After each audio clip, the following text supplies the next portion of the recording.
뉴스쇼가 화요일에 마련하는 코너입니다. 라디오 재판정.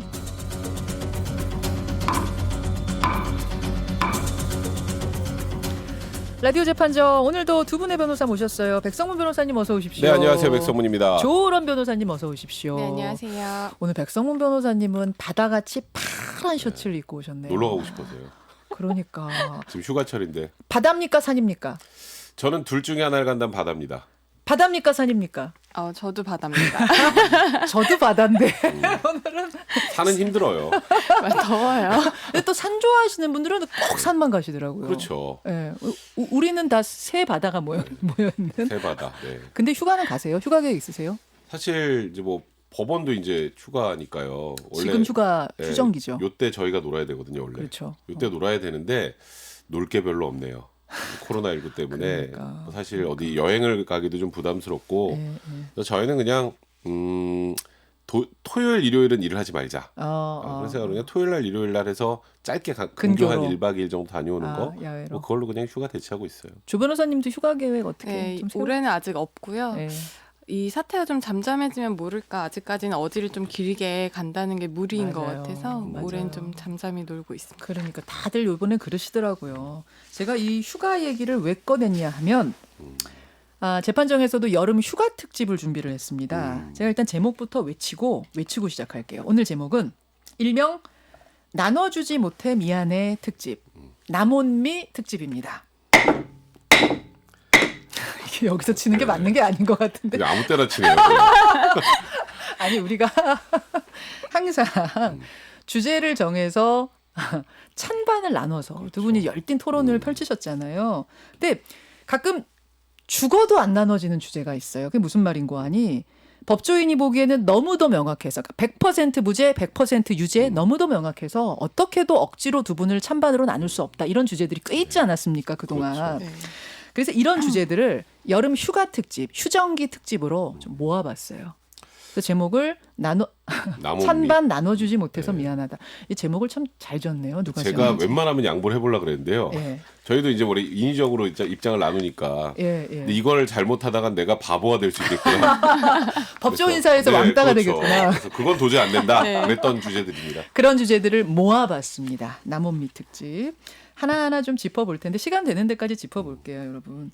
일단 어제 나온 판결부터 올려보죠. 뭐냐면 벼락치기 공부법은 저작권의 보호 대상이 아니다라는 판결이 나왔는데 조 변호사님 이게 무슨 사건이에요? 이제 입시 학원 강사 A 씨가 2012년도에 책을 하나 냈습니다. 이제 거기에 이제 벼락치기 필살기라고 하면서 7가지 비법을 소개를 했었는데 벼락치기 하는 방법. 네. 그런데 최근에 유튜버 B 씨가 올린 공부법 영상 중에 3가지 정도가 자기가 만든 벼락치기 필살기와 비슷하다고 이제 해서 그 자기 책 내용을 그 B 씨가 도용을 했다고 이 영상을 삭제하고 또 3천만 원을 배상하라고 소송을 제기한 거죠. 일종의 저작권 소송이군요. 네. 그런데 법원이 이 벼락치기 공부법이라는 것이 독창적인 창작물이 아니기 때문에 저작권 위반이 아니다라고 판결을 내린 겁니다. 그래요. 그러면 이 내용이 뭔지 벼락치기 방법이라고 책에 적은 내용이 뭔지를 알아야 여러분들이 좀 판단이 가능하실 것 같아서 소개를 누가 좀 해주시겠어요? 일단 이 강사가 이거 내 책에 있는 걸 그대로 베꼈다. 그러니까 이 부분은 저작권 침해라고 주장했던 부분 한번 청취자분들도 한번 생각해 보세요. 예. 공부법에 관련해서. 자, 벼락치기 방법 1번. 네. 한 만큼 오른다. 이건 하나만 한 소리 같긴 한데요. 그러니까 남은 시간에 최선을 다해야 된다는 취지인데. 차라리 안 한 만큼 오른다 이랬으면 네. 굉장히 독창적이었는데. 근데 이제 두 번째부터가 조금씩 의미가 있을 것 같아요. 이런 거 갖고 문제 제기한 것 같은데요. 먼저 전체적으로 훑어본다. 이제 우리가 공부할 때 시간이 지금 20시간이면 다 할 수 있는 거를 5시간에 다 할 때 어떻게 공부하세요? 처음부터 꼼꼼히 보세요? 아니죠. 그러니까 쑥쑥 처음부터까지 훑으면서. 쭉 훑고 시간 나면 한 번 더 훑고. 맞아요. 근데 5시간 동안 열심히 하다가 챕터 1만 하고 끝나는 경우 많아요. 맞아요. 그러니까 뒷부분을 놓치면 일단 벼락치기 할 때는 먼저 전체로 훑어본다. 그게 두 번째 비법이었고 세 번째. 문제를 읽고 생각하고 답을 찾으면 오래 걸리죠. 오래 걸리죠. 그렇죠. 그래서 문제만 읽고 바로 답을 본다. 답을 그냥 본다 뒤에 해답지를 본다. 그렇죠. 그래야 문제 보고 답 보고 문제 보고 답 보고 최대한 많은 걸 볼 수 있으니까 전체적인 그 벼락치기 방법은 하나하나 세부적으로 보지 말고 전체로 큰 틀에서 빨리빨리. 들으면은 글쎄 뭐 한 만큼 오른다. 이거는 전혀 독창적이지 않은 것 같지만 다른 거 두 가지는 알쏭달쏭한데 애매하죠. 법원에서는 저작권 보호 대상 아니다 판단을 한 거고 그렇죠. 두 분도 거기에 대해서 100% 맞다고 보신 거예요? 그럼요. 그쵸. 조 왜냐면 변호사님. 이거를 독창적인 창작물로 인정하기가 좀 어렵죠. 이제 한 만큼 오른다. 먼저 전체적으로 훑어보자. 문제를 읽고 바로 답을 보자라고 하는 게 어떻게 네. 보면은 굉장히 독창적이라고 여겨질 수도 있지만 예, 예. 아마 듣고 계신 청취자분들도 저거 나도 그냥 생각할 수 있는 법인데 라고 생각을 하실 수도 있거든요. 그러네요. 그러니까 이게 뭐 그 입시가 학원 강사 A씨가 개발한 방법이라기보다는 기존에 많이 통용되고 있었던 그런 공부 방법을 이렇게 예. 열거해 놓은 거에 지나지 않는다. 그렇기 때문에 법원에서도 이런 것이 꼭 독창적인 창작물로 인정하기는 조금 힘들다라고 했고요. 또 재판부에서 이 부분에 대해서 좀 어느 것이 문제가 됐었냐면 그 입시 강사 A씨가 자기 책에다가 20시간이 남았을 때와 5시간이 남았을 때 좀 공부 방법이 차이가 있다. 이런 거를 이제 언급을 했는데 예, 예. 그 유튜버 B 씨도 그런 20시간, 5시간 이런 부분을 언급을 한 거예요. 그러면 숫자까지 똑같이 따라했으니까 이거는 좀 그쵸. 독창적인 거 아니에요? 그런 A씨의? 부분이 있었는데 재판부에서는 이 숫자 자체도 질적으로 중요한 의미는 아니다. 그렇기 때문에 창작물로 인정을 할 수 없다라고 했는데 그렇군요. 재판부에서는 이 방법들을 그 창작물로 인정을 할 수가 없다 그랬고 다만 이 책 있잖아요. 네. 그 벼락치기 공부법이라는 이 책은 그런 입시학원 강사 A씨가 7가지 벼락치기 공부법을 분류하고 또 체계를 만들어둔 이 책 자체는 저작물로 인정을 할 수 있다라고 했습니다. 그럼 7가지, 그러니까 책 내용 전체 중에 부분을 갖다 쓴 건 보호가 안 되지만 전체를 뭉텅이로 묶어서 표현한 이 책 자체는 저작권 보호가 된다. 그러니까 이게 참 어려운 게요. 그게 애매하네. 우리가 보통 표절이라는 표현을 많이 쓰잖아요. 예. 저작권 침해 제일 많이 들어본 아마 용어가 표절이실 건데 똑같이 베꼈다. 이 책을. 예, 그건 예. 표절이죠. 그건 명백한 예, 그런데 우리가 충분히 생각해낼 수 있는 공부 방법론을 부분. 유사하게 썼다. 예. 그리고 아까 숫자 얘기하셨잖아요. 예. 뭐 20시간 남았을 때 다 볼 수 있는데 이게 5시간밖에 안 남았다면 요 부분을 똑같이 썼다는 걸 이 강사가 굉장히 강조했어요. 그거 내 책 그대로 베낀 거 아니야. 그렇지, 20시간, 그렇지. 5시간. 그렇지. 근데 그거는 중요한 표현이 아니라는 거예요. 그걸 15시간, 3시간이라고 했건 그렇군요. 20시간, 5시간이라고 했건 많이 남은 시간과 조금 남은 시간을 예시로 든 거기 때문에 그렇군요. 큰 의미가 없다고 본 겁니다. 지금 3가지 비법 말씀하셨는데 지금이 기말고사 기간이에요. 중고등학교. 네. 그래서 많은 청취자들께서 나머지 4가지도 좀 알려달라고 그러시는데 아시는 분 계세요? 두 분 중에? 이제 4가지가 나머지가 이제 내신은 적중의 싸움 이런 방법이 하나가 있고요. 뭔 소리예요? 또 잘 찍으라는 거죠. 잘 찍어라. 그리고 채점하지 말기 이런 또 채점하면 필살기도 시간 있네요. 걸린다. 네, 벼락치기 그리고 할 땐 채점하지 마라. 또 등굣길에도 공부하기. 시간을 쪼개서 공부하라는 말씀이신 것 같고 예, 예. 또 마지막 방법이 놀지 말기.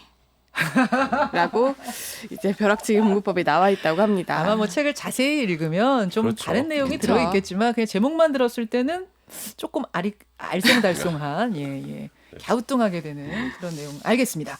정리하자면 일반적으로 알려진 공부법 소개하는 건 저작권 보호 받을 수 없다. 이런 얘기. 여기서 꼬리 질문 하나 더. 중간고사, 기말고사 시험 문제 이런 시험 문제도 저작권이 있습니까?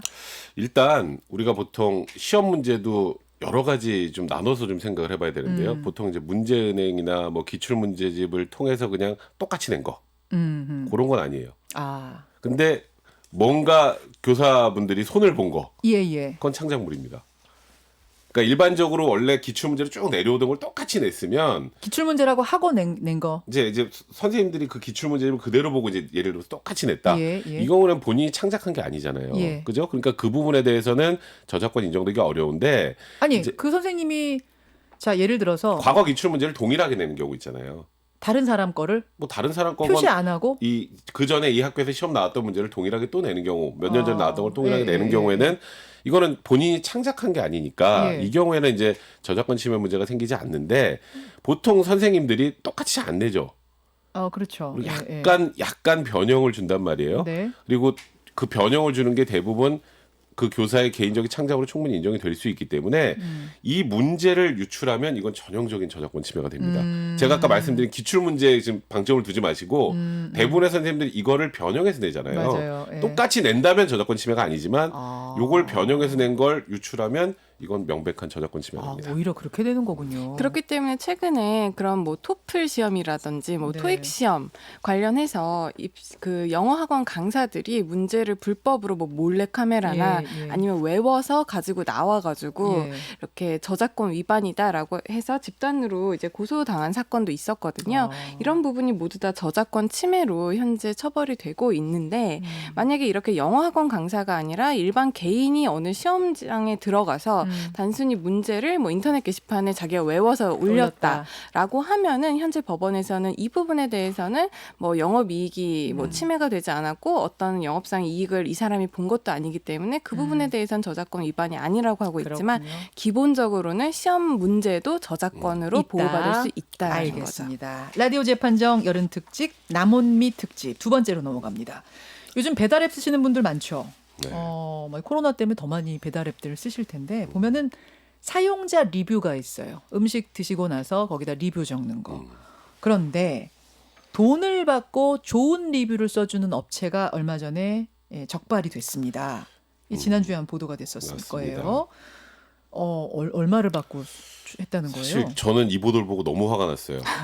코로나19 때 제가 제일 많이 쓰는 게 배달앱인데 그리고 배달앱을 쓸 때 아마 대부분 청취자분들 그럴 거예요. 맛있다는데. 리뷰 봐요. 인생 음식이래. 맞아요. 이러면서 시켜요. 맞아요. 예. 근데 요거를 건당 3,000원에서 5,000원 정도를 받고 리뷰를 좋게 써주는 거예요. 많이도 받네요. 한 건 그러니까요. 써주고 3,000원 그렇죠. 내지 5,000원? 그렇죠. 근데 이게 쌓이면 결국 어느 정도가 진행이 되면 이 소위 말해 가게가 홈런을 칠 수 있으니까 그러니까 아주 유명한 가게들이 이거 필요 없겠죠. 그러겠죠. 근데 별로 알려지지 않은 동네 조그만 가게들이라면 이 유혹을 받을 수밖에 없잖아요. 그래서 오픈한 지 2달도 안 되는 가게에 리뷰가 500개 넘게 달린 경우도 그렇죠. 적발이 됐습니다. 이게 사기인가 아닌가 이게 궁금한 건데 지난주에 우리가 왜 그 유튜버 내돈내산인 것처럼 했는데 사실은 협찬받았던 유튜버 네. 사기죄 아니라고 두 분이 다 판결 내려주셨잖아요. 저는 그걸 바탕으로 해서 생각해보면 그럼 이것도 사기죄 아닌가? 직접적으로 소비자한테 피해를 준 건 아니니까 사기죄가 아닌가? 어떻게 되는 건가 근데 궁금해요. 또 이렇게 생각할 수 있죠. 내가 그 리뷰가 없었으면 안 시켰을 텐데 그러니까요. 그 리뷰에 속아서 내 돈을 지불하잖아요. 그러니까요. 음식값을. 손해 봤어요. 그죠? 근데 이제 이게 디테일하게 만약에 이게 수사기관을 넘어서 법원까지 간다. 그 리뷰 아니었으면 그거 안 먹었어? 그거 어떻게 입증하나요? 역시 이번에도 입증 문제. 네, 입증 문제죠. 입증 문제. 네. 참. 똑같은 거네요 지난번하고. 네. 맞습니다. 직접적으로 내가 이걸로 피해를 봤다는 걸 내가 입증해내야 되는. 그러니까 내가 낸 그 식당에 낸 돈이 그 리뷰 써주는 업체로 넘어갔다는 걸 내가 입증해내야 그게 되는. 아니라 내가 이 리뷰만 보고 음식을 주문했다라는 거. 그걸 입증해야 이거에 된다. 속아서 내가 여기에서 배달을 시켜 먹었다. 근데 또 일각에서는 뭐 유명한 음식점이면은 아니겠지만 안 유명한 동네 음식점이면 그 리뷰 보고 시킬 때니까 그건 사기죄 되는 거 아니냐라는데 유명하고 안 유명하고 어떻게 구분할래요? 그러네요. 그게 참 어렵습니다. 그럼 사기죄 말고 다른 식으로라도 처벌을 하긴 해야 되잖아요. 근데 이게 이제 이런 경우예요. 리뷰를 조작을 하면 네. 배달 어플리케이션 업체 있죠. 네. 우리가 다 알고 있는 배달 어플리케이션 업체 입장에서 보면 아니 지금 우리는 정당하게 이렇게 여러 입점된 사람들이 이제 소비자와 이렇게 그 네, 네. 정당한 리뷰를 보고 음식을 시켜 먹고 여기에 알아서 매출이 올라가게 해야 되는데 이걸 조작하면 배달 어플리케이션 앱 자체의 신뢰가 훼손될 수 있죠. 훼손되죠. 그 업무방해죄입니다. 업무방해죄가 가능하구나. 그러니까 네, 소비자에 그렇습니다. 대한 뭐 어떤 사기죄가 성립을 하는 게 아니라 그 배달 어플리케이션의 업무를 방해를 한 거죠. 배달앱 플랫폼 회사한테 손해를 네. 줬다 해서 업무방해죄 적용이 가능한. 어쨌든 처벌은 가능하다는 겁니다. 맞습니다. 알겠습니다. 세 번째 넘어가겠습니다. 세 번째는요. 정말 황당하기도 하고 소름 끼치는 사건인데 이번 19일 얼마 전이네요. 얼마 전에 있었던 일입니다. 한 가정집에 20대 초중반으로 추정되는 남성들이 계속 찾아와서 초인종을 누르는 거예요. 새벽 1시에 한 번 오고 2시 반에 한 번 오고 4시 반 5시에. 집주인이 문을 열어주지 않았죠. 낯선 사람들이 오니까. 그러자 발길을 그냥 돌렸어요. 집에 갔어요. 알고 보니 이 남성들은 채팅 앱을 통해서 주소를 받아서 찾아온 사람들이었어요. 이게 도대체 어떻게 된 일입니까? 조 이게 변호사님. 이제 지난 일요일이에요. 바로 직전 일요일인데 일요일 새벽부터 이렇게 한 가정집에 남편, 아내, 자녀가 사는 이 가정집에 새벽부터 말씀하신 대로 1시, 뭐 2시 30분 연속해서 어떤 남성들이 방문을 합니다. 집주인 입장에서는 너무 새벽이고 자기가 모르는 사람이니까 당연히 문을 안 열어줬겠죠. 예. 그런데 이게 아침이 돼서도 날이 밝아서도 오전 10시, 네. 11시가 돼서도 계속 다른 사람들의 방문이 계속되는 거예요. 어떻게 된 거예요? 그러니까 이제 낮이고 하니까 예. 나가서 물어봤죠. 뭐냐? 그랬더니 뭐 친구가 이 집이라고 해서 주소를 알려줬는데 아니네요. 죄송합니다. 갔어요. 다른 사람이 왔어요. 그래서 네. 이상하다고 느껴서 도대체 무슨 일이냐? 어떤 친구가 우리 집 비밀번호, 호수 이런 것들을 알려줬느냐라고 해서 핸드폰을 봤더니 네. 이 사람이 익명으로 대화를 나누는 그런 랜덤 채팅 창에서 예. 자기는 미성년자인데 조건 만남을 하자고 하면서 이 아파트의 공동 현관 비밀번호랑 주소를 알려준 거예요. 그러니까 뭐 CC라고 하죠. 네. C 양이 네, 이 남성들한테. 그렇죠. 근데 왜 이 집을 찾아왔어요? A 씨네 그러니까 집을 C양이 찾아왔어요? 어떤 의도에서였는지 모르겠지만 자기가 A씨 집 이제 주소를? 그게 C양이 아니었어요. 나중에 알고 보니까. 근데 남의 집 비밀번호를 알려주면서 내가 미성년자고 나랑 조건 만남하자. 여기로 와라라고 유인을 한 거예요. 그 C양 나중에 잡고 보니까 남성이었어요. 네, 맞습니다. 네, 맞습니다. 그러니까 놀린 거네요. 아마 장난친 거네요. 알고 보니까는 이제 이 가정집 밑에 사는 아랫집 아랫집 사는 남성이었다고 남성이었던 합니다. 거예요. 이게 층간소음이 평소에 너무 심해서 윗집에게 이제 굉장히 안 좋은 악감정을 가지고 있었던 거예요. 층간소음 복수를 세상에. 참, 네. 그러다 보니까 괴롭힐 목적으로 이렇게 새벽이고 낮이고 방문을 하게 했습니다. 자, 여기에서 우리가 주목하는 부분. 그러면은 그 찾아왔던 남성들, 네. 이 남성들은 처벌이 가능한가 불가능한가? 우리가 보통 그 다른 사람의 주거에 침입을 하면 주거침입죄라고 하죠. 하죠. 그리고 초인종을 누르고 들어가려고 시도를 했다면 뭐 이론상 주거침입 미수죄가 될 수 있습니다. 네. 근데 우리가 주거침입이건 뭐건 간에 형사상 범죄가 되려면 제일 중요한 게 고의예요. 고의. 이 사람들 거기 침입하려고 갔나요? 그건 아니죠. 조건 모르고 갔죠. 만남을 이쪽에서 한다고 그래서 네. 저쪽에 문을 열어줄 거라고 생각하고 배를 누른 거잖아요. 그렇지만 상대방 집에 있던 사람은 너무 무서웠는데. 아까 그분들이 무서웠던 거 말고 처벌할 때 과연 이 초인종을 누른 사람이 나 이 집에 침입해야지 라는 고의가 있을까요? 처벌 불가능하군요. 없죠. 그러니까 그러면 고의가 없기 그 때문에 아랫집 사람은 그러면 이 아랫집 사람은 실질적으로 말씀하셨던 것처럼 그 집 사람들 되게 공포에 떨게 했잖아요. 예. 이 주거의 불안을 가져온 거죠. 예. 근데 그거를 쉽게 말해서 고의 없는 도구를 이용해서 주거 침입을 시도하려고 한 거나 마찬가지 상황이 됐기 때문에 이 아랫집 남성에게는 좀 어려운 말입니다. 간접정범이라고요. 주거 침입 미수의 간접정범이 성립할 수 있습니다. 처벌이 가능하다. 여기까지. 여름 특집 한 번 더 할까요? 재밌네요. 괜찮은데요. 네. 네, 오늘 여기까지 특집 1탄 마무리하죠. 고맙습니다. 네, 고맙습니다. 김현정의 뉴스쇼는 청취자 여러분의 참여로 이루어집니다. 트위터, 페이스북, 레인보우 게시판, 그리고 단문 50원, 장문 100원의 유료 문자 샵 1212, 우물정 1212 통해 참여하실 수 있습니다. 김현정의 뉴스쇼, 여러분과 함께 만듭니다.